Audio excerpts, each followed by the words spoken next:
Hello and welcome to another edition of Ask Ben W, the video series where I get to tackle exactly one question as I walk from my parked car to, looks like there was something on the lens there, to my office in Denver Public Schools. Today I got a question from listening to and reading Building School 2.0, a book from Chris Lehman and Zach Chase, two people in education that I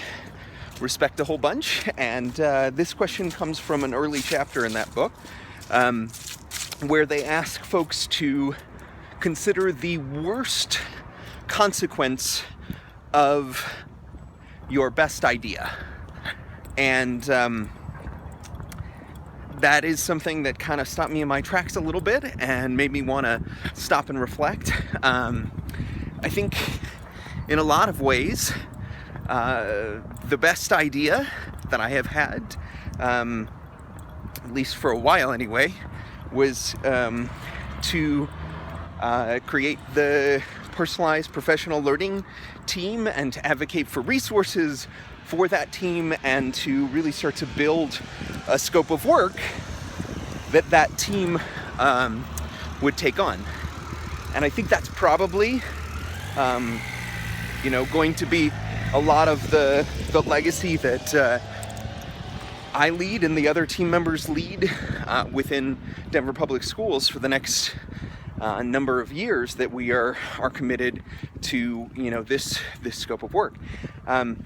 While I do think that that's a good idea and is going to be a strong commitment to our teachers and leaders and students, the worst consequence of that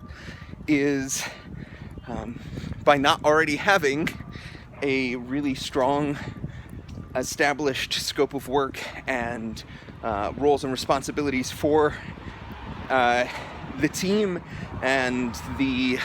ways in which we interact with other teams. Like, we're still building a lot of that, and we're still really trying to scope out the ways in which we can impact students and teachers. And so that consequence of not having those things is actually kind of a big one, and it is one that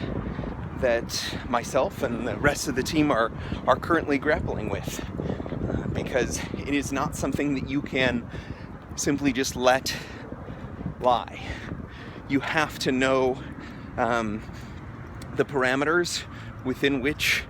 you need to do your work, to know how you are having an impact on others, on the system and individual teachers and the students within classrooms. Like, you have to know those things, and you can't just build it as it happens. And so, I guess more than anything, this little vlog and Ask Ben W was more about me just stating that that's the worst consequence of hopefully one of our best ideas, was simply that we still have a lot of work to do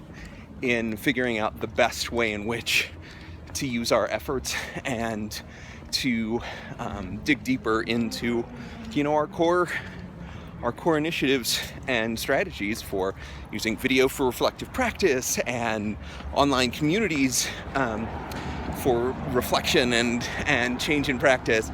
and looking at micro-credentials as a really big step for us in determining the right skills to work on for teachers and leaders. So those components, we've got to make sure that we've got nailed down. And those of you who have had that particular consequence of a really good idea, I'd love if you would share any thoughts around making sure that you have a very strong understanding of your work and your impact on schools. It's always really good to learn from others, and I hope to do that as often as I possibly can. If you'd like to ask another question and help me consider sort of other facets of this or of something that you are grappling with, please ask Ben W. With the hashtag on Twitter or other places, and I will find it, and we can have that conversation. And thanks so much for watching and helping me think this through.